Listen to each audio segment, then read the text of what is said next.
তোমার জন্য কেউ থামবে না, সূর্যও না, চন্দ্রও না, আলো বাতাস রোদ বৃষ্টি কেউ না, একটা মানুষও না, একটা মানুষও না। এ দুনিয়া বড় স্বার্থপর, বড় স্বার্থপর।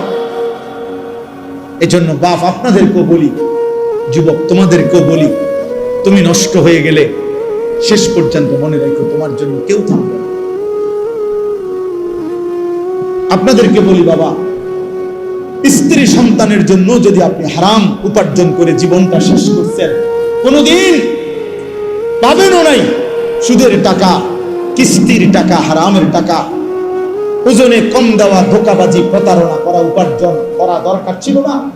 আমনের কলজার মধ্যে শয়তানে বসায় দিছে যে বউ বাচ্চার লাগে এগুলা করতেছো, করো না রে বাপ, খোদার কসম এরা মনে রাখবে না, এরা মনে রাখবে না, এরা কোনোদিন বলবে না, এরা মনে রাখবে। দুপুর বেলা জানাজা হইছে, আসরের পরে জানাজা হইছে, কানছে 2 ঘন্টা 4 ঘন্টা, জি পুত, নাতি নাতনি, স্ত্রী সন্তান। ওই দিনকেই এশার নামাজের পরে দেখা যাবে এরা সবাই পাশের বাড়ির থেকে ভাত তরকারি রান্না আনছে, এরা খানা খাইতেছে, এরা গোশত খায়, মাছ খায়, ডাল খায়, সবই খাইতেছে এরা। এরা না কানছে অনেক, ওই কানছে আর কি। এই জন্য আমি নিজেকে বরবাদ করে, আমার কবর, আমার আখিরাতকে নষ্ট করে আমি আমার স্ত্রী সন্তানকে হারাম খাওয়াইতে হবে, খোদার কসম এটা কোনো মুমিন করতে পারে না, কোনো মুমিন করতে পারে না। আমার ছেলে কোনোদিন 1 ওয়াক্ত ফজরের নামাজ পড়বে না, আর এমন জানোয়ারের জন্য আমি কামাই করুম, কমপক্ষে আমি আনিস এমন বেকুব না। তার লগে আমার আগে বোঝাপড়া করা দরকার। তুই মুসলমানের বাচ্চা কিনা আগে এটা বল, তুই ইমানদারের সন্তান কিনা বল বেটা। যদি তুই মুসলমানের বাচ্চা হস, আমি তোর জন্য মাথার ঘাম পায়ে ফেলে কামাই করবো, আমার এই কষ্টের উপার্জনের কিনা ফ্যান, খাট, পালং, সোফা, ফার্নিচার, বাজার সদাই, আর তুই বেঈমান সারা রাত মোবাইলে নারী দেখবি, ছবি দেখবি, কোনোদিন ফজরের নামাজ পড়বি না। এমন জানোয়ারের জন্যই আমি কামাই করলাম না। এমন হাইওয়ানের জন্য কামাই করতে বলছে কে? যার কপালে সেজদা নাই অত মানুষ না। এখানে আছে, দেখেন আপনি, আল্লাহ তাআলা বলছে সবচেয়ে নিকৃষ্ট মানুষ সে যে নামাজ নষ্ট করে। ফাখালাফা মিন বাদিহিম খালফুন, প্রত্যেক প্রজন্মের নিকৃষ্ট কারা? আল্লাহ বলেন আদাউস সালাহ, যারা তাদের নামাজকে নষ্ট করে দেয়। এখানে তাফসীরের মধ্যে লিখছে, অর্থ হলো যারা নামাজ ছেড়ে দেয় তারা না, বরং যারা নামাজ পড়ে কিন্তু নষ্ট করে। অর্থ হলো 3টা। 1, যে ব্যক্তি নামাজ পড়ে কিন্তু সবসময় বিলম্ব করে, যথাসময়ে নামাজ পড়ে না। 2, যে নামাজ পড়ে কিন্তু নামাজের ফরজ, ওয়াজিব, রুকু, সেজদা, তাসবিহ এগুলো ঠিক মতো আদায় করে না। 3, যে নামাজ পড়ে কিন্তু নিয়মিত জামাত ত্যাগ করে, মানে নামাজের জামাতে পড়ে না। এই ব্যক্তিকে বলা হয়েছে সে নামাজ নষ্ট করে, সে নিকৃষ্ট মানুষ। তাহলে যে নামাজই পড়ে না সে কি? সে কোনো আইটেমের মধ্যেই নেই। না না, হে কোনো আইটেম নাই, হয় কোনো কি প্রকারের মধ্যেই নাই, ওর আলাদা কোনো প্রকারে নাই। বেনামাজির কোনো পরিচয়ই নাই, বেনামাজি কোনো মানুষের কাতারে না, বেনামাজি কোনো ইনসানে না, বেনামাজি কাল আনআম, চতুষ্পদ জন্তুর মতো, অথবা তার চাইতে নিকৃষ্ট। উপরে উঠার কোনো সুযোগ নেই। গরুর চাইতে উপরে যাইতে পারবে না সে, ছাগলের চাইতে উপরে কোনো মর্যাদা তার নাই, কুকুর বিড়ালের চাইতে বড় কোনো মর্যাদা তার নাই। আর যদি বেশি নামাইতে হয় তো এর চাইতে নামাইতে হবে, উপরের দিকে যাই। হ্যাঁ, এই জন্য বাপ, তোমরা ছেলেরা আলাদা ভাবে তোমরাও ভাবা দরকার। আর অভিভাবক যে কয়জন আছেন সামনে, আপনাদেরও ভাবা দরকার আপনার জীবনের উপার্জন কি। এডি দেখাই, আমি সবসময় বলি এগুলো কি দেখান? হুজুর আল্লাহর রহমতে বাড়ি করছি, দোয়া করেন। কিটা দোয়া করতো? বাড়ি তো করছেন, সারছে তো, আর কি দোয়া করতাম? এটা যাতে আর ইসরাফিলের ফু দিল যাতে না ভাঙ্গে। নাকি? কথা বলেন না কেন?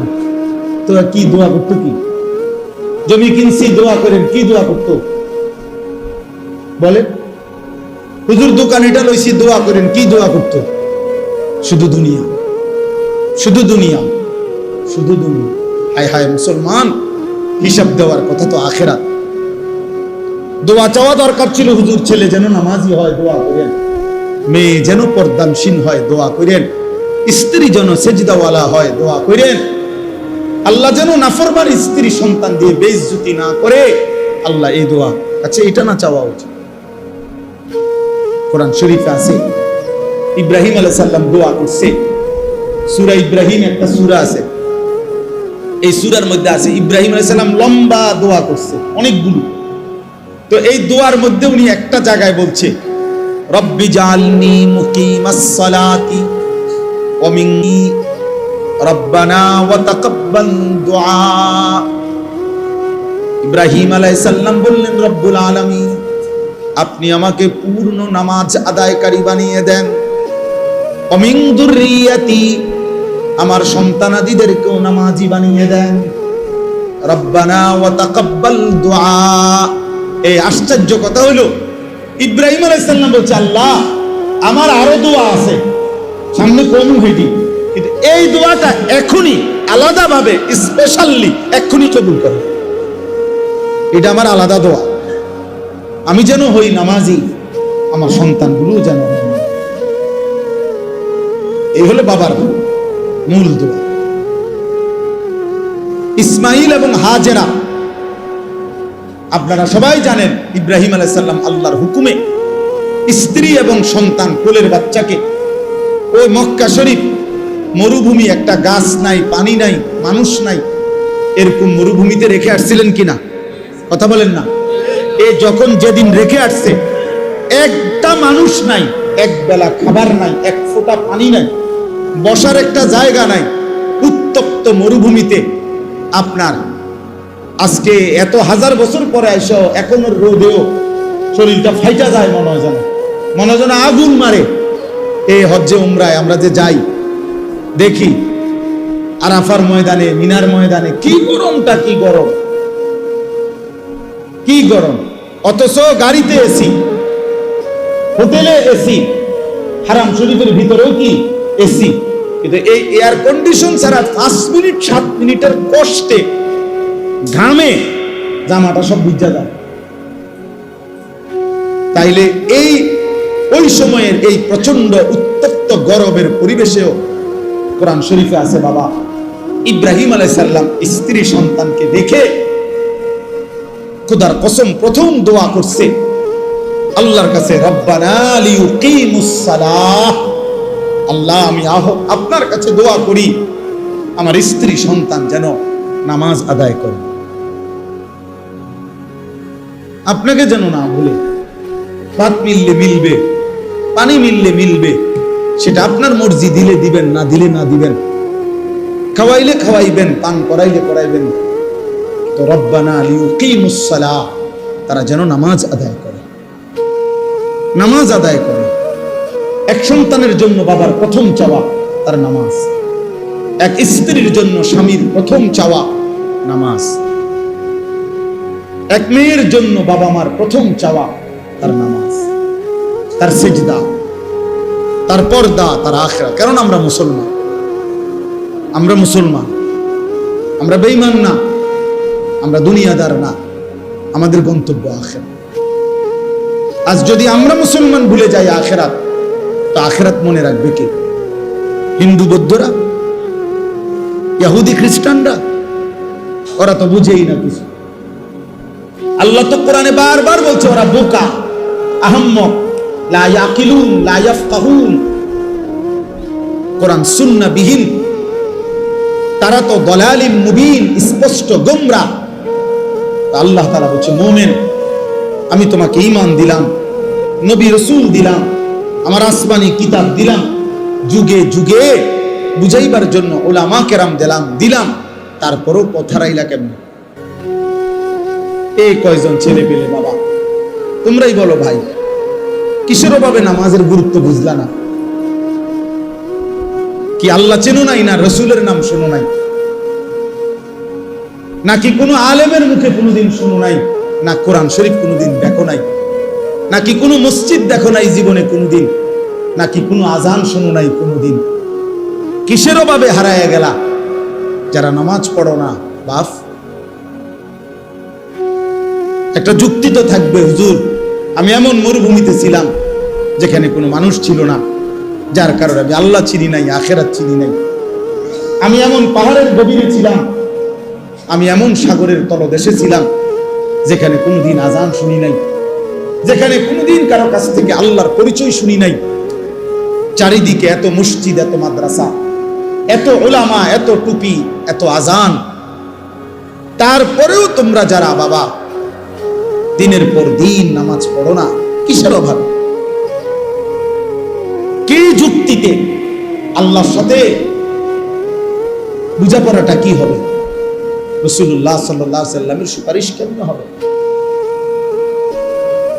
কেমনে হবে? আল্লাহর নবী সাল্লাল্লাহু আলাইহি ওয়াসাল্লাম বলেন, বেঈমানের সাথে ইমানদারের যুক্তি, আল্লাহর নবী বলছে আসসালাহ, নবীজি বলছেন আল আহাদ, চুক্তি। মানে আল্লাহ তাআলার নবী বলছে আমরা যেন বেঈমানের সাথে এই কথার ওয়াদা করে নিছি, চুক্তি করে নিছি, তুই আল্লাহকে সিজদা দিবি না, আমি ওয়াদা দিলাম, আমি তোর সাথে চুক্তি করলাম, আমি মৃত্যু পর্যন্ত আমার আল্লাহকে সিজদা দেব। এটা হলো মুমিন আর কাফেরের চুক্তি, অর্থাৎ তুই সিজদা দিবি না, আমি দেব।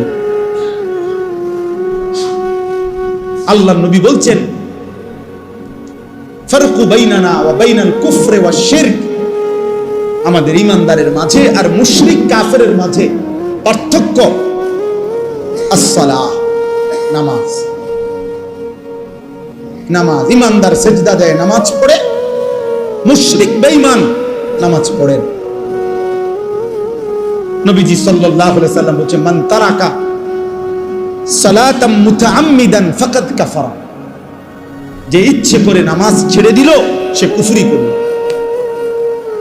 খোদার কসম বাপ, তো রাসূলুল্লাহ সাল্লাল্লাহু আলাইহি ওয়াসাল্লামের হাদিস। তুমি যদি দুই চার শব্দ পড়ালেখা করে কিছু বুঝো, আমরা তো পড়ালেখা করছি, আমরা বেকুব দেখে নি নামাজ পড়ি, আমরা বোকা দেখে নি হালাল খাইতে চেষ্টা করি, ওকে আহম্মক না, পড়ালেখা নাই। আমরা আমার তো সার্টিফিকেট আছে অনেকটি, কয়টা সার্টিফিকেট লাগবে? হ্যাঁ, এক পলিথিন সার্টিফিকেট হইব। আমি তো সারা বাংলাদেশে ফার্স্ট হয়েছি আলহামদুলিল্লাহ, সারা বাংলাদেশে 1998 সালে সমগ্র বাংলাদেশে 1 নাম্বার হয়েছে। আমার অনেক সার্টিফিকেট আছে, এটি কই আছে কইতে পারি না, মানে তুমি রাখছি। অর্থ বলি তো বোকা না, সেজদাওয়ালা কি বোকা চাচা? ওরা কি ভাবছে, ওরা কি ভাবছে? শয়তান দুশ্মন ওদেরকে একটা চুলের মধ্যে লাগায় রাখছে, যে সারাদিন চুল ফিরাইবা এভাবে, এদের একটা কাম দিছে, শুধু চুলিটারে ফিরাইবা, চুলের উপরে 3 মাসে ডিজাইন বদলাইবা, চুলের উপরে কমপক্ষে 500 টাকা চুলের সেলুনে খরচ করবা। কারণ একেবারে স্পষ্ট কথা মনে রাখবেন, ছেলে বাবা মনে রাখো, চুলের উপরে ব্যস্ত থাকা, চুল নিয়ে, চুলের সৌন্দর্য, চুলের মধ্যে রূপচর্চা, চুল নিয়ে ব্যস্ত থাকা, এটা নারীর স্বভাব। এই জন্য এই পৃথিবীতে নারীর চুলের জন্য হাজারো আইটেমের তেল প্রসাধনী আছে। নারীর সৌন্দর্য তার চুলে, এই জন্য নারী তার চুল সুন্দর রাখা, লম্বা করা, চুলের উপরে, সৌন্দর্যের উপরে বহু ফিকির করে। এই জন্য যেই সমস্ত ছেলে এই চুল নিয়ে ব্যস্ত, তোর মধ্যে মূলত পৌরুষ নাই, নারীর স্বভাব তোর উপরে গালেব, এই জন্য তোর মধ্যে এই মানসিক পুরুষ যেটারে বলে ওটা তুই হারায় ফেলছিস।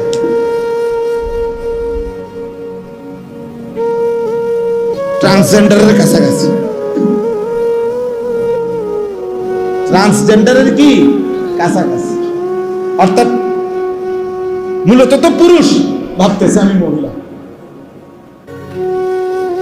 ভাবতেছে আমি মহিলা। আল্লাহ আমাদেরকে বিবেক দান করেন। এই জন্য বললাম, আমি ব্যক্তিগতভাবে আমরা চেষ্টা করি এই কিশোর, আমি এমনি এটা লেখাইছি, অর্থ হইল যে আমার উদ্দেশ্য কিশোর যুবকদের আবার আলাদা, ওদেরকে আলাদা ডেকে নিয়ে ওদের জন্য ইসলাহি মজলিস হোক, ওদেরকে আলাদা বলি। আমার মাদ্রাসায় ফেব্রুয়ারি মাসে 8 ফেব্রুয়ারি আলহামদুলিল্লাহ একবার সকাল 10টা থেকে আসর পর্যন্ত আমাদের মাদ্রাসায় আমি শুধু এই 15 থেকে 30 বছরে একদম কাগজে কলমে এন্ট্রি করায়া দিন ব্যাপী আমি নিজেও, আমার শায়েখ আল্লামা মুফতি মুশতাকুন নবী কাসেমি, আসরের পরে যিনি বয়ান করছেন আমাদের প্রিয় ভাই মুফতি ইউসুফ বিন ইকবাল, আমাদের কুমিল্লার একজন বড় আলেম আল্লামা মুফতি আমজাদ হোসাইন দামাত বারাকাতুহুমুল আলিয়া, একজন বড় MBBS ডাক্তার, দাওয়াত ও তাবলীগের সাথী, উনারের সহ দিন ব্যাপী শুধু 15 থেকে 30 বছরের ছেলেদের জন্য আলাদা ইসলাহি মজলিস করছি 10টা থেকে আসর পর্যন্ত। ওদের কাছ থেকে একটা টাকাও নেই নাই, নিজেরাই খাওয়াইছি, নাস্তা খানা সব। আলহামদুলিল্লাহ প্রায় 400-500 ছেলে একদম নাম লিস্টি করা, ওই যে ওই ভাই গেছে মাশাআল্লাহ, নাম লিস্টি করা 4 থেকে 450 ছেলে উপস্থিত হয়েছে আলহামদুলিল্লাহ। এই জন্য আলহামদুলিল্লাহ আল্লাহর দয়ায় ওই একদিনের এটা করে হিম্মত হয়েছে। এই জন্য এই আগস্ট মাসে ইনশাআল্লাহ আমাদের মাদ্রাসা, আমার মাদ্রাসা হলো কুমিল্লা ক্যান্টনমেন্টের উত্তরে ময়নামতি সাহেবের বাজার, ওই বাজারে নামলেই আমার মাদ্রাসা জিজ্ঞেস করলেই আমার নাম দেখায় দিবে। ওইখানে এই আগস্ট মাসের 5, 6, 7 এই 3 দিন মঙ্গল, বুধ, বৃহস্পতিবার এইবার নিয়ত করছি যে 3 দিন ব্যাপী তারবিয়াতি প্রশিক্ষণ মজলিস কোর্স। আমার মাদ্রাসা ওই সময় বন্ধ থাকবে, এই জন্য ছাত্ররা সব বাড়িতে চলে যাবে, পুরা মাদ্রাসা বন্ধ অবস্থায় নিয়ত করছি যতজন ছেলে হয় সারা দেশের ইনশাআল্লাহ এই 15 থেকে 30 বছর বয়সী ছেলেরা 3 দিন থাকবে। আগের দিন সোমবার 4 তারিখ মাগরিবের নামাজের আগে আগে এসে উপস্থিত হবে।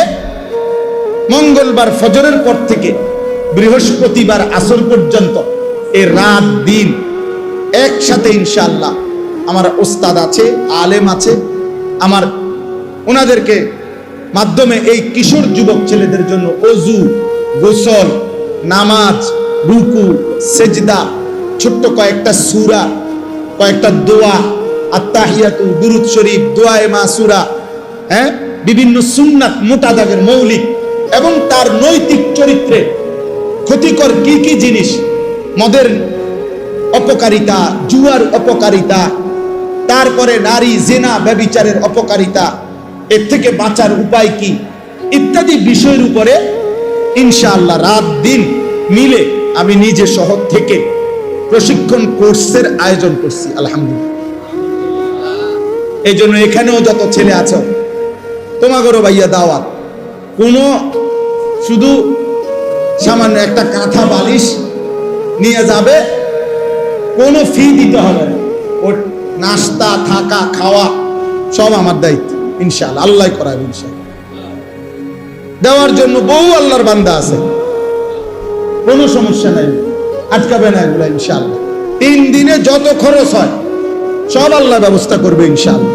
শুধু কিশোর যুবকদেরকে দাওয়াত দিলাম, অর্থাৎ উদ্দেশ্য হলো এইটাও একটা আলাদা ডিপার্টমেন্ট পাঠ করে আলগা ভাবতেছি যে ওদেরকে বুঝানো দরকার।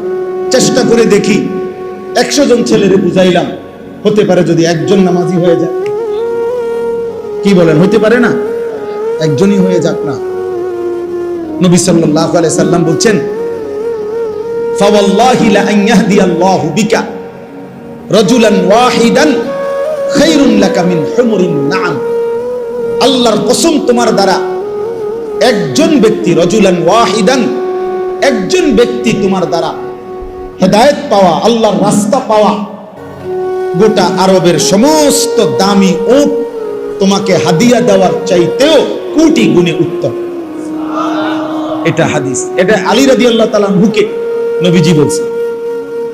মানে আলী রাদিয়াল্লাহু তাআলা আনহু খায়বরের যুদ্ধের সময় নবীজি ওনার হাতে ইসলামের পতাকা দিছিলেন, বলছিলেন আজকে তোমার হাতে তুলে দিলাম পতাকা, তুমি যুদ্ধ শুরু করো ইহুদিদের সাথে। তো হযরত আলী তো আলীর শরীরে একটা জোশ আইসা পড়ছে। আলী রাদিয়াল্লাহু তাআলা আনহু বলছে, ইয়া রাসূলুল্লাহ, আপনি শুধু বসেন, এখান থেকে শুরু করে ওই মাথা পর্যন্ত ইহুদি যা আছে সব সমান করে দেব, সবগুলো সমান করে দেব, একদম একটারে রাখুন না। আল্লাহ নবী সাল্লাল্লাহু আলাইহি ওয়াসাল্লাম তখন আলীরে বলছে, আলী থামো থামো, রাখো, আগে প্রত্যেকরে কিন্তু কালেমার দাওয়াত দিবা, এরপরে যদি না মানে তারপরে যুদ্ধ করবা, অর্থাৎ ঈমানের দাওয়াত দিবা আগে। তখন নবীজি উনাকে বলছে, শোনো, যদি তোমার দ্বারা একজন ব্যক্তি হেদায়েত পায়, আল্লাহকে পেয়ে যায়, কালেমার সন্ধান পায়, তো গোটা আরবের সমস্ত দামি উট তোমাকে দেওয়ার চাইতে এটা উত্তম হবে। কোরআন শরীফে আছে সূরা ইয়াসিনের মধ্যে তিনজন রাসূল, নবীজি সাল্লাল্লাহু আলাইহি সাল্লামের পূর্বে তিনজন রাসূল এক এলাকায় আল্লাহর কালেমার দাওয়াত দিছে। ওয়াদরিব লাহুম মাসালান আসহাবাল কারিয়া ইদ জাআহাল মুরসালুন, এখানে আছে ইদ আরসালনা ইলাইহিম ইসনাইনি ফাকাদ্দাবুহুমা ফাআজ্জাজনা বিসালিসিন ফাকালু ইন্না ইলাইকুম মুরসালুন। এখানে সূরার মধ্যে ঘটনাটা আছে। তো ওইখানে আছে তিনজন রাসূল দিবানিশি মানুষকে আল্লাহর দিকে দাওয়াত দিছে, বিনিময়ে তিনজনের দাওয়াতে কালেমা পড়ছে, ঈমান আনছে কেবল একজন। তিনজন রাসূলের রাত্র দিনের মেহনতে আল্লাহর অনুগত ঈমানদার বান্দা হইছে কয়জন? একজনই শুধু। ওয়াজাআ মিন আকসাল মাদিনাতি রাজুলুন, এই একজন। তাহলে আমার পুরা জিন্দেগি যদি হাজার বার লাখো বার বলার পরে যদি কোনো এক আল্লাহর বান্দা আল্লাহকে পেয়ে যায়, সেজদার সন্ধান পায়, আখিরাত পেয়ে যায়, তো এটা জীবনের সবচেয়ে বড় অর্জন, এটা হায়াতের সবচেয়ে বড় অর্জন। এজন্য আলহামদুলিল্লাহ আজকে এই কিশোর যুবকদেরকেও বললাম, আগামী 5 তারিখ, 6 তারিখ, 7 তারিখ, মঙ্গলবার, বুধবার, বৃহস্পতিবার, আগস্ট মাসের 2025 ইনশাআল্লাহ 3 দিন ব্যাপী কিশোর যুব তারবিয়াতি কোর্স আমাদের মাদ্রাসায় আশরাফুল উলুম, ময়নামতি, বিনন্দিয়ার চর, সাহেবের বাজার, বুড়িচং, কুমিল্লা, যে মাদ্রাসায় আমি থাকি, ওইখানে ইনশাআল্লাহ অনুষ্ঠিত হবে। আমাদের প্রিয় ভাই মুফতি ইউসুফ বিন ইকবাল, তিনি সেখানে কথা বলবেন, বয়ান করবেন। আমার শায়েখ আল্লামা মুফতি মুশতাকুন নবী কাসিমি তৃতীয় দিন, শেষ দিন, জোহরের পরে হুজুরে বয়ান করবেন ইনশাআল্লাহ।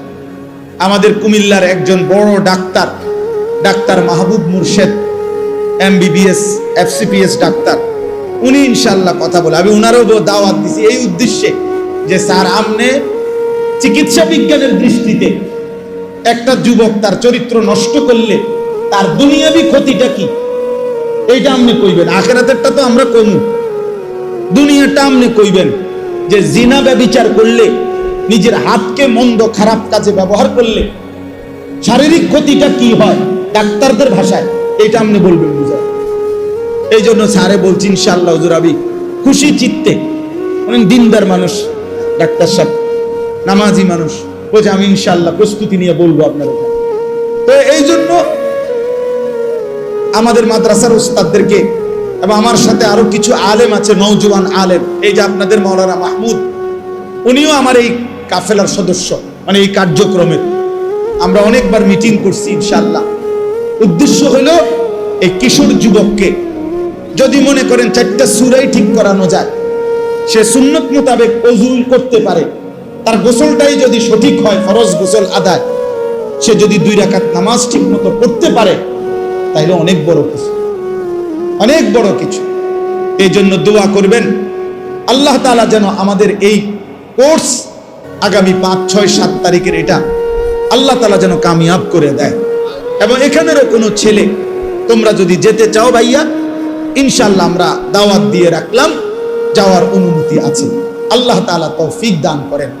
সর্বশেষ কথা আমার, এই আয়াতের মধ্যে আল্লাহ তাআলা বলছেন খালফুন, আমি শুধু এই কথাটাই বলে শেষ করছি, আল্লাহ তাআলা বলেন কোন প্রজন্মের মানে কোন অঞ্চলের কোন এলাকার কোন জনগোষ্ঠীর মধ্যে সবচেয়ে নিকৃষ্ট মানুষ কারা, মন্দ লোক কারা? আল্লাহ তাআলা বলছে দুইটি বদঅভ্যাস যাদের, তারা মন্দ লোক। এক, আদাউস সালাহ, যারা তাদের নামাজকে নষ্ট করে। এই যে যেটা বললাম, নামাজ নষ্ট করে কিভাবে? নামাজ পড়ে না, এটা না, কথা বুঝছেন কি না? নামাজ যে পড়ে না ওর কোনো আলোচনা নাই, ও এমনি বাদ, ওই কি হে বাদ, তার নিয়ে কোনো আলোচনা। বেনামাজি তোর ব্যাপারে কোনো আলোচনাই নেই, তুই তো মানুষই না, তার কাছে তোর আলোচনা কি হবে? তুমি বাদ, এমনি বাদ। আলোচনা হলো যে নামাজ পড়ে কিন্তু নামাজকে কি করে? নষ্ট করে। নামাজ নষ্ট করে তিন ভাবে। কয় ভাবে? এক, যথাসময়ে নামাজ পড়ে না, সব সময় বিলম্বে নামাজ পড়ে। তাফসীরের মধ্যে আমরা নিজে পড়ছি, নবীজি সাল্লাল্লাহু আলাইহি সাল্লাম উদাহরণ দিয়ে বলছে ওই নামাজ মুনাফিকের নামাজ, মুনাফিকের নামাজ, মুনাফিকের নামাজ। তিনবার বলছে নবী কথা, এক কথা যে ওই নামাজ মুনাফিকের নামাজ। যে আসরের নামাজ উদাহরণ দিছে নবীজি, যে আসরের ওয়াক্ত হয়ে গেছে, নামাজ পড়ে না, পড়ে নাই, পড়ে না, যখন সূর্য ডুবার টাইম হইছে তখন গিয়া দাঁড়াইয়া 4 রাকাতে যেন 4টা ঠুক্কর মারছে। 4 রাকাতে এত দ্রুত পড়ছে মনে হয় যেন 4টা কি মারছে, ঠোকর মারছে আর কি। আল্লাহ রাসূল বলে এমন নামাজ মুনাফিকের নামাজ, মুনাফিকের নামাজ, মুনাফিকের নামাজ। জোহরের আজান হইছে 1টা বাজে, হেবড়া জোহরের নামাজে খাড়া আছে 4:30 বাজে, 4টা বাজে, সোয়া 4টা বাজে। কি এতক্ষণ কিটছেন? আর কইও না, আর কইও না, কামেরই শেষ নাই, কামেরই শেষ, কামে শেষ হয়। একবার গরু গোসল করা, একবার ছাগল গোসল করা, একবার নিজে গোসল করে, একবার উড়ান ঝাড়ু দেয়, বুঝেন না? যেটা মনে হয় সব শেষ করে এরপরে লাস্ট মাথায় নিয়া নামাজ। বেনামাজি তো নাই, মানে নামাজ পড়ুন নেওয়ালা, এই লোক নামাজকে নষ্ট করে। এই লোক 2 নাম্বার, যে ব্যক্তি নামাজের ফরজ ওয়াজিব ঠিক মতো আদায় করে না। মনে করেন রুকু থেকে সোজা হয়ে দাঁড়ানো ওয়াজিব, সোজা হয়ে দাঁড়ানো কি? অসংখ্য মানুষ আছে মাঝ বয়সী লোক, নামাজি মানুষ, নামাজ পড়ে প্রত্যেক ওয়াক্ত, কিন্তু রুকু থেকে একটুটাই নিচের দিকে দাঁড়ায়। কথা বলেন না, আপনার কোন ব্যারামে পাইল? হ্যাঁ, সেজদার 2 সেজদার মাঝখানে স্থির হয়ে বসা ওয়াজিব কি? এখন সেজদা একটা দিয়া মাথাটা একটু আলগি দিয়ে আরেকটা মার, সোজা হইয়া বসেন। আপনার ব্যারামটা কি? শরীরটা ভালো না? আপনার শরীরটা আপনি দিয়ে সাদওয়ানে কুদ্দা ওঠেন দেখিয়ে, আপনার আওয়াজে তো সাদওয়ানের সব হাফি ভাব যে লাফাইয়া ফাল মারেন, এই সময় আপনার বল নেই, বল না, দুনিয়ার সব কাজ করতে পারে, এখানে গাফলতি। আল্লাহ রাসূল সাল্লাল্লাহু আলাইহি সাল্লাম হাদিসের মধ্যে বলছে যে রুকু সেজদায় চুরি করে, খোদার কসম নবী বলছে আসরাক, সে হচ্ছে সবচেয়ে বড় চোর, গ্রেট চোর, গ্রেট বিগ চোর, বড় চোর, যে চোরে রুকু সেজদায় চুরি করে। হাদিসে আল্লাহ নবী সাল্লাল্লাহু আলাইহি সাল্লাম। অতএব নামাজের মধ্যে ফরজ ওয়াজিব সুন্নাত মুস্তাহাবের মধ্যে ঘাটতি করা এ নামাজ নষ্ট করে। এ মূলত কি করে? নামাজ। 3 নাম্বার, নামাজ জামাতে পড়ে না, এ নামাজকে নষ্ট করে। নামাজ একাকী পড়ে ফেলে সবসময় না, নামাজ কোথায় পড়তে হবে? জামাতে। আল্লাহ নবী সাল্লাল্লাহু আলাইহি সাল্লাম বলছে যে মানুষগুলো কারণ ছাড়া বিনা কারণে একাকী ঘরে নামাজ পড়ছে, আমার মন চায় ওদেরকে ঘর সুদ্ধা আগুনে জ্বালায় দেব। একেবারে বুখারী মুসলিমের হাদিস, লা উহাররিকান্না বুয়ুতাহুম, তাদের ঘর জ্বালিয়ে দেব। তাদেরকে কি ভয়ঙ্কর কথা চিন্তা করে দেখেন, কি ভয়ানক কথা। এই জন্য বাপ, নামাজকে নষ্ট করা যাবে না। 2 নাম্বার হলো অত্তাবা উশাহাওয়াত, যারা তাদের মনের চাহিদার অনুসরণ করে। এই প্রিয় যুবক কিশোর বাবা, বুঝতে শেখো বাপ, নিজের হাতে নিজেরে তুলে নিও না বাবা। এই পৃথিবীতে মানুষের বাচ্চার গরু ছাগলের বাচ্চা এক না। গরু ছাগলের বাচ্চা এটা নিজের মতো চললে কোনো অসুবিধা হয় না, যার কারণে 2 বাজার পরে গাবি বিক্রি করে দেয়, বাচ্চা এমনি বড় হয়ে যায়, বাছুর অসুবিধা হয় না, কারণ দুধ কেনার মাসালা, ঘাস খানার মাসালা, আর তেমন কিছু নাই। কিছু দুধ খাবে আর ঘাস টাস খাবে, দৌড়াদৌড়ি করবে, এই গাভীর বাচ্চার এর দূরের মূল বিষয়। কিন্তু মুসলমানের বাচ্চা, মানুষের বাচ্চা এটা না ভাইয়া। মানুষের বাচ্চার ঈমান, ইসলাম, আখলাক, লেনদেন, আদব, আচরণ সবকিছু সুন্দর করা, ওই আলোকে জীবন গড়া, কবর ঠিক রাখা, হাসরের ময়দান আখিরাত ঠিক করা, এটা পুরা একটা জিম্মাদারি।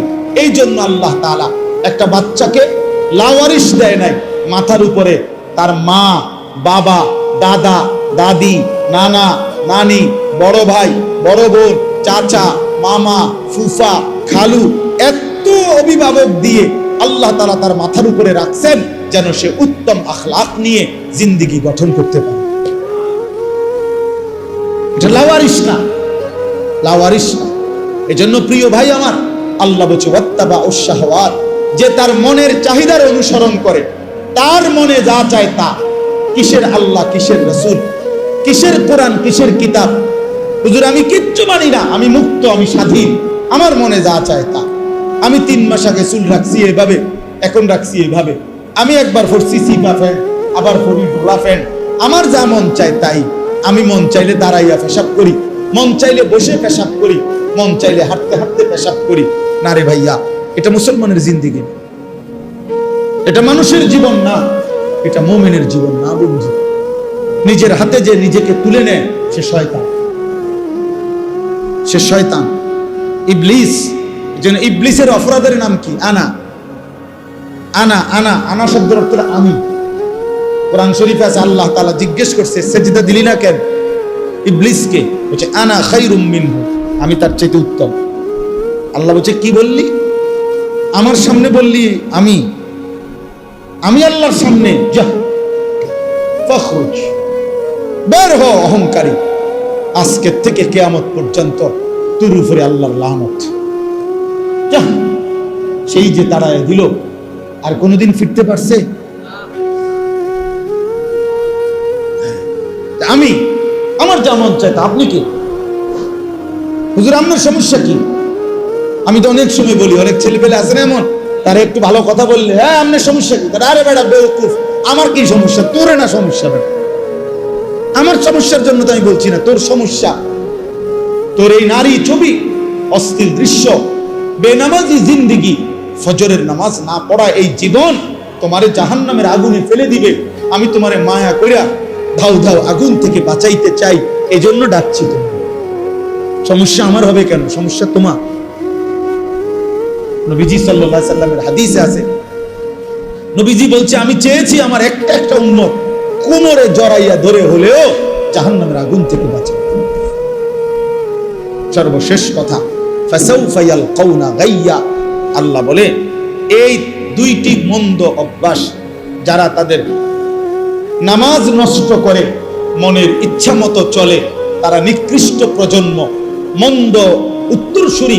আমি আল্লাহ তাদেরকে জাহান্নামের সবচেয়ে নিকৃষ্ট গর্ত গাই, এই গাই নামক গর্তের মধ্যে ছুঁড়ে মারব। পুরা জাহান্নামের মধ্যে সবচেয়ে নিকৃষ্ট একটি আযাবের সবচেয়ে ভয়ঙ্কর একটা গর্তের নাম হলো গাই। তাফসীরে আছে। আশ্চর্য কথা হলো নবীজি বলছে এই জাহান্নামের ওই গুহাটা এতটা ভয়ঙ্কর, জাহান্নামের বাকি অংশ আল্লাহর কাছে পানাহ চায় যে আল্লাহ আমি জাহান্নামকেও ওই গর্তে ফেলিয়ে দেব।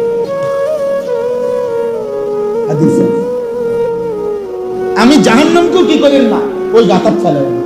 আল্লাহ বলছে ফাসাউফা ইয়ালকাউনা গাইয়া, আমি ওই নাফরমান যে নামাজ নষ্ট করে আর তার মনের মতো চলে, আমি তার সেই গাই নামক জাহান্নামের গর্তে ছুঁড়ে মারব।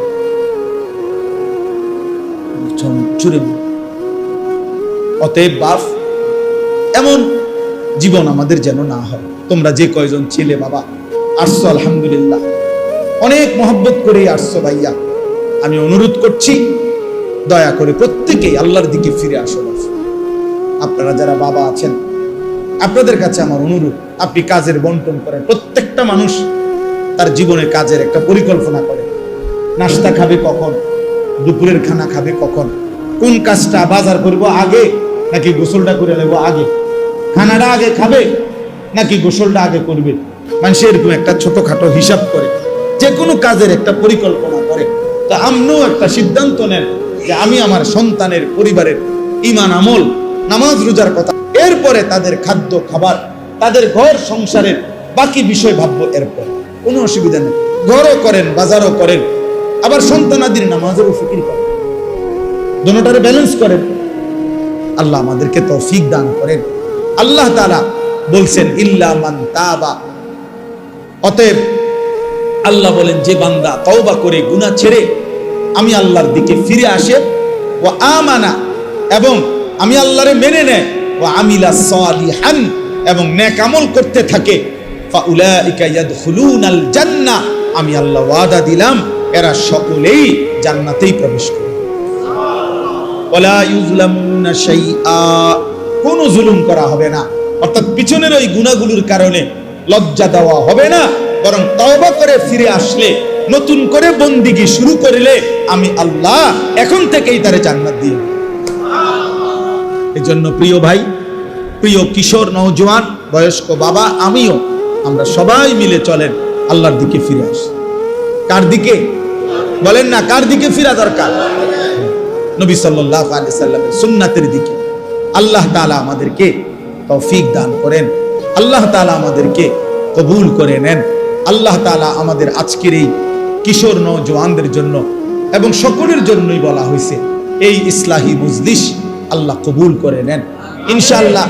আমাদের আশা আছে মাওলানা মাহমুদের মাদ্রাসার পাশে, কসবা মাদানিয়ার পাশে আমরা একটা বড় সড়ক ইনশাআল্লাহ দিনব্যাপী একবারে সকাল থেকে সন্ধ্যা পর্যন্ত শুধু কিশোর যুবকদের জন্য আলাদা দিনব্যাপী প্রশিক্ষণ মজলিস করার আমার অনেক দিনের ইচ্ছা। একবার ডেট করছিলাম আমরা, কিন্তু আমাদের ঢাকায় একটা বড় প্রোগ্রামের কারণে এটা আবার চেঞ্জ করতে হয়েছে। আর এখন আবার ইনশাআল্লাহ আগামী 5, 6, 7 আগস্ট 2025 রোজ মঙ্গল, বুধ, বৃহস্পতিবার আমাদের মাদ্রাসায় আশরাফুল উলুম ময়নামতি, বুড়িচং ময়নামতি সাহেবের বাজার, কুমিল্লা, আমাদের ওই মাদ্রাসায় ইনশাআল্লাহ 3 দিন ব্যাপী কিশোর নওজোয়ানদের জন্য তারবিয়াতি কোর্স, প্রশিক্ষণ কোর্স অনুষ্ঠিত হবে। আল্লাহ তাআলা আমাদেরকে তৌফিক দেন, কবুল করেন, আপনাদের আজকের এই ইন্তেজামের মধ্যে বরকত দান করেন। ছোটবেলায় আমরা যখন মোটামুটি পড়ালেখা করতাম, আমাদের বুঝির বয়সে আমরা ছোটবেলায় দেখছি যে ডাক্তার, একজন ডাক্তারই এমবিবিএস ডাক্তার সব রোগের চিকিৎসা করত, যে কোনো রোগীকেই ওনারা ওষুধ দিত আগে। কিন্তু আজকে 30 বছরের ব্যবধানে আইসা, 20-25 বছরের ব্যবধানে আইসা এখন পরিস্থিতি হলো এমন, মানব দেহের প্রত্যেক অঙ্গের আলাদা আলাদা স্পেশালিস্ট থাকে, আলাদা আলাদা ডিপার্টমেন্ট, নাক কান গলা আলাদা, চক্ষু আলাদা, ব্রেনের আলাদা, অনেক ডিপার্টমেন্ট, অভাব নাই, আলাদা আলাদা বিষয় ডাক্তার। আগে এমন ছিল না, আগে একই ডাক্তার সব ওষুধ। কিন্তু পরিবেশ পরিস্থিতি, প্রয়োজনীয়তার বিবেচনায় ভিন্ন ভিন্ন আলাদা আলাদা ডিপার্টমেন্ট করা হয়েছে। তাইলে একটা সময় আমরা মাদ্রাসায় পড়তাম, দেখা গেছে ছোটবেলাতেও দেখছি, নুরানিতে পড়তাম, তো এক উস্তাদ সকাল থেকে নিয়ে রাত 10টা পর্যন্ত এই 10 জন, 20 জন, 30 জন বাচ্চাকে সব বিষয় উনি একাই পড়াইতেন। সময়ের প্রয়োজনে এখন বিষয়ভিত্তিক আলাদা আলাদা শিক্ষক ভিন্ন ভিন্ন রাখা আছে। তাইলে পরিবেশ পরিস্থিতি প্রয়োজন বিবেচনায় একই বিষয়কে অনেক সময় ভাগ করা হয়, কাজটা যেন বেশি হয়, প্রয়োজন যেন বেশি পূরণ হয়। আমাদের দেশে আলহামদুলিল্লাহ একটা সময় এলাকা 10 গ্রাম 5 গ্রাম মিলে ওয়াজ মাহফিল একটা বা দুইটাই হইত। 10 গ্রামে দেখা গেছে 5 গ্রাম মিল্লা একটা মাহফিল। আমি এমন একটা মাহফিলেও গেছি একবার, 2-3 বারই গেছি ওইখানে, কিশোরগঞ্জের দিকে। ওনারা বলছে যে হুজুর আমরা আশেপাশের মোট 10 উপজেলা মিলে এই একটা মাহফিলের আয়োজন, 10 গ্রাম না, 10টা উপজেলার লোক একসাথে হইয়া বিশাল মাহফিল। তাহলে এক সময় এমনটা ছিল। সময়ের প্রয়োজনে এখন এলাকা ভিত্তিক, মহল্লা ভিত্তিক বিভিন্ন প্রয়োজনে আলহামদুলিল্লাহ এখন অনেক মাহফিল আগের চাইতে 10 গুণ বেড়ে গেছে। প্রতিটা মসজিদওয়ালা মনে করে ওনাদের মসজিদের জন্য একটা বাৎসরিক মাহফিল করা দরকার, মাদ্রাসাওয়ালা মনে করে মাদ্রাসার জন্য একটা বাৎসরিক মাহফিল দরকার, কবরস্থানওয়ালারা মনে করে কবরবাসীদের রুহের মাগফিরাতের জন্য একটা মাহফিল করা দরকার। এরকম অনেকভাবে প্রবাসীরা মনে করে যে আমরা প্রবাসীদের উদ্যোগে একটা মাহফিল হওয়া দরকার। এরকম বিভিন্ন ভাবে আলহামদুলিল্লাহ অনেক মাহফিল এখন বেড়ে গেছে। এই মাহফিলগুলোর পরেও আবার উলামায়ে কেরাম প্রত্যেক শুক্রবার দিন জুমার নামাজে বয়ান করতেছে। বছরে 52 সপ্তাহ, এক বছরে 4-12 48, প্রতি মাসে 4 সপ্তাহ 4টা জুমা। আর 4 মাস আছে এমন যেখানে জুমা হয় 5টা। যেমন এই যে আগস্ট মাস আসতেছে, আগস্ট মাসে 5টা জুমা। তো 52টা জুমায় মনে করেন একই মহল্লার মসজিদে একই মানুষগুলোর সামনে এক বছরে 52 বার খতিব সাহেব বয়ান। এরপরেও আল্লাহর কথা শোনাবার, বলবার যে পরিমাণ প্রয়োজন তা আসলেই পূরণ হয় নাই। আল্লাহর কথা আরো বেশি বলা দরকার, আল্লাহর দিকে আরো বেশি ডাকা দরকার। আপনারা বুঝবেন, একটি মহল্লার মধ্যে, একটি দেশের মধ্যে, আমাদের শুধু বাংলাদেশেই মনে করেন টেলিভিশন চ্যানেল অনেক অনেক 100-এর উপরে। এই দুনিয়াবি সামান্য খোঁজ খবর, মুখানে কাজা লাগছে, মুখানে মারামারি লাগছে, মুখানে সিনজি উল্টাইয়া গেছে, মুখানে বাস অ্যাক্সিডেন্ট করছে, এই কথাগুলা, এগুলাও কমপক্ষে 100 চ্যানেল একই দিনে প্রতি ঘন্টায় ঘন্টায় প্রত্যেকেই প্রচার করে। প্রত্যেক ঘন্টায় 12 ঘন্টায় 12 বার কি হয় সংবাদ প্রচার। আবার অনুষ্ঠান যাই চলে নিচে দিয়া আবার হেডলাইন এগুলা সারা দিনে উঠতে থাকে। ওই খবর 24 ঘন্টায় দুনিয়ার খবর শোনানো হয়। ঘন্টায় ঘন্টায় তো একবার বলে, আবার লেখা এগুলা উঠতে থাকে, শিরোনামগুলা।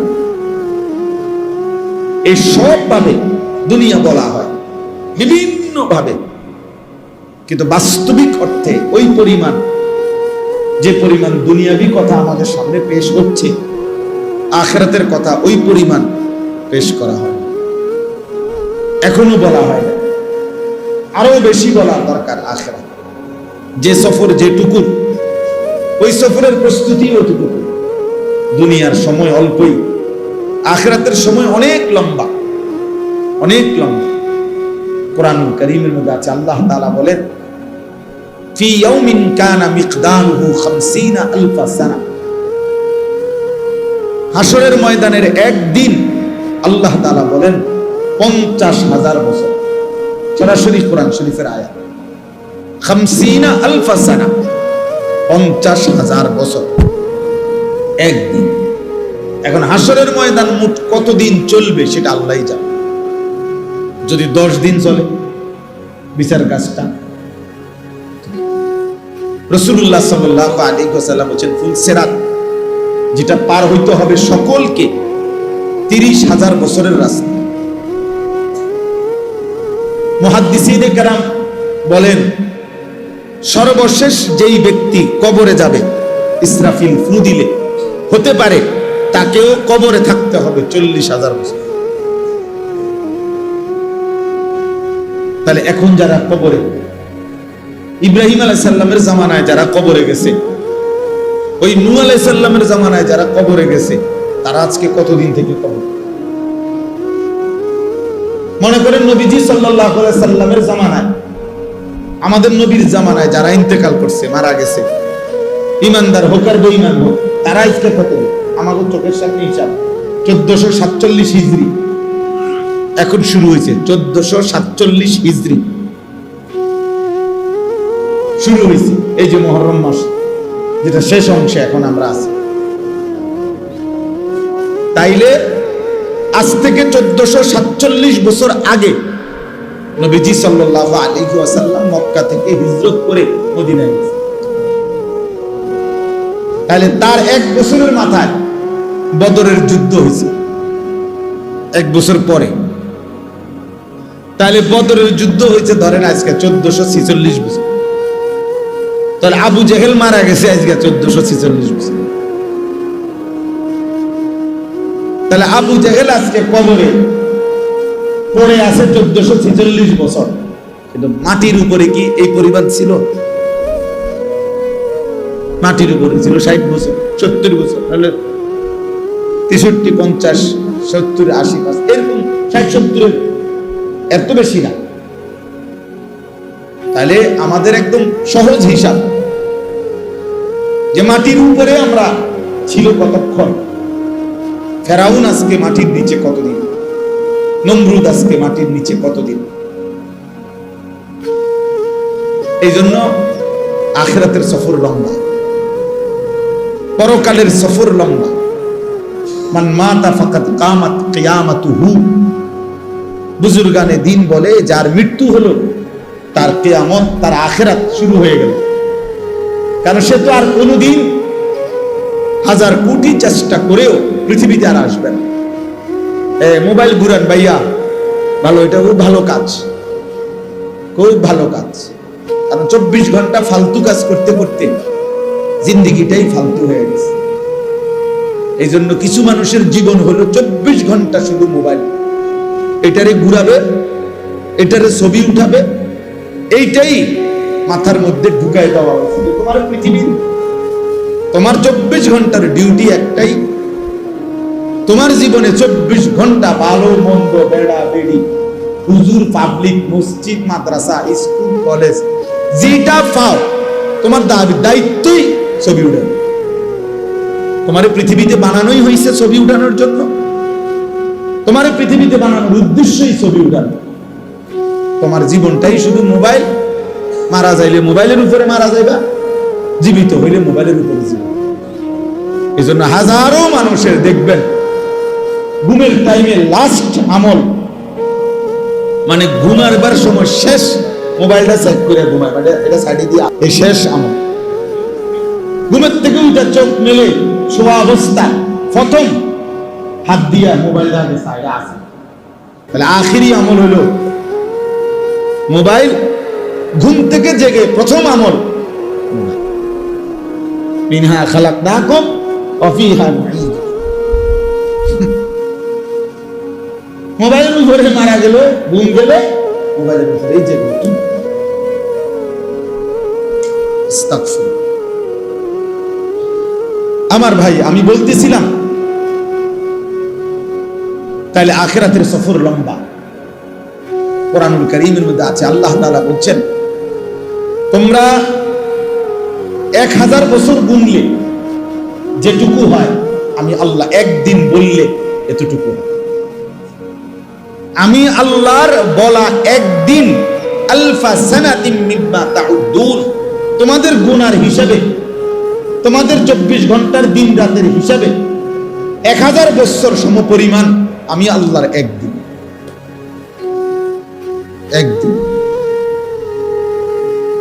যদি আল্লাহ বলে বান্দা একদিনে আযাব ভোগ করতে হবে, তো সেটা ধরে নেন 1000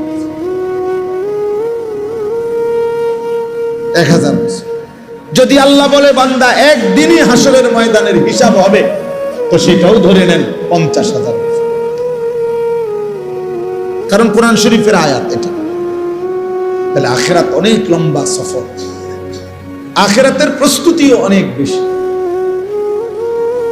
40 দিন আমরা হজ্জের সফরে গেছি, অনেক কিছু নিয়ে গেছি, অনেক কিছু, তেল কাটার, কেচি, ছুরি, প্লেট, ছোট একটা মগ, দস্তরখান, 4-5টা মেসওয়াক, 2টা লুঙ্গি, 6টা পাঞ্জাবি, টুপি, গেঞ্জি, ব্রাশ, পেস্ট, মেসওয়াক,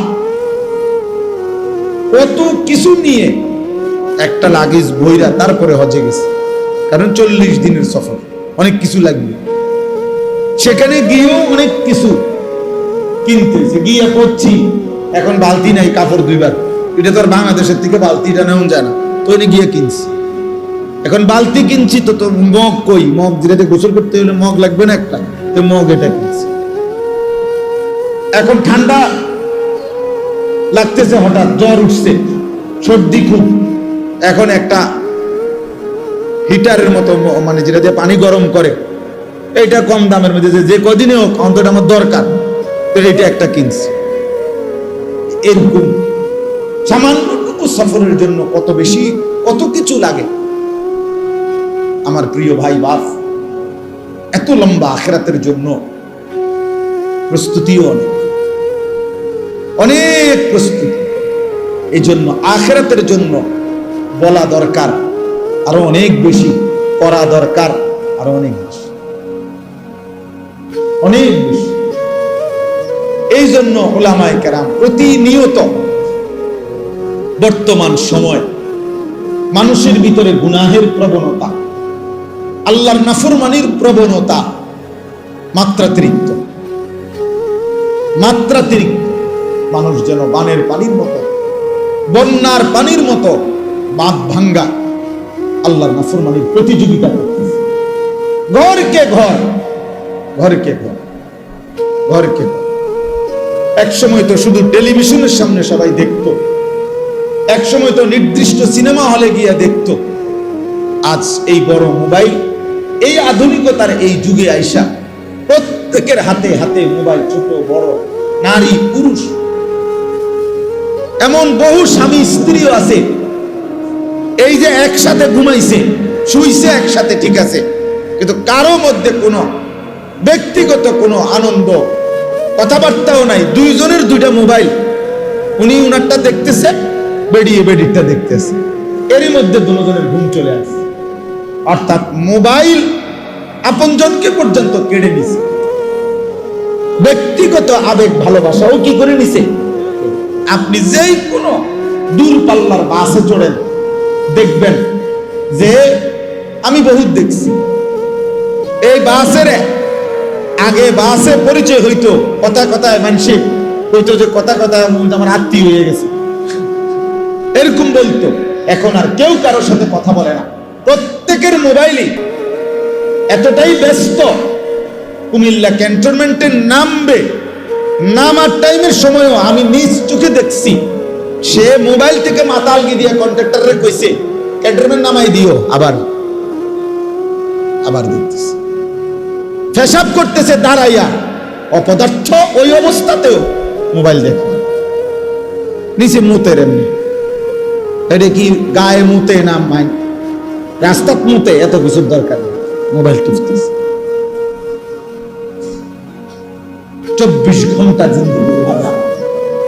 তাহলে এইভাবে নাফরমানি, আল্লাহর অবাধ্যতা মাত্রাতিরিক্ত। বেনামাজি সব যুগেই ছিল, কিন্তু এখনকার সমাজ এই পরিমাণ সাহসী যে দিনের পর দিন, বছরের পর বছর ভদ্র ভালো ফ্যামিলির মুসলমানের ছেলে মেয়ে এক ওয়াক্ত নামাজ পড়ে না, এটাকে বাপ মাও কিছু মনে করে না। সমাজ, পরিবার, এলাকা, মহল্লার চাচা জ্যাঠা দাদারাও কিছুই মনে করে না, কিছুই মনে করে না, কিছুই মনে করে। অথচ ভদ্র ফ্যামিলি, ভালো ফ্যামিলি, কিন্তু ছেলে গত 1 বছরে কোনোদিন বলতে পারবে না যে ফজরের নামাজ পড়ছি কি। অথচ বয়স 16 বছর, 18 বছর। মা বাবারও কোনো আফসোস নাই, সন্তানেরও কোনো আফসোস। এটা যে কোনো অপরাধ, এটা যে একটা পাপ, এটা যে একটা অন্যায়, এই অনুভূতিটাও নাই। কি ভুলে গেছে তাও ভুলে গেছে, কি জানা নাই তাও জানা। এই হলো বাপ হালাত, এই হলো হালাত, এই হলো জিন্দেগি।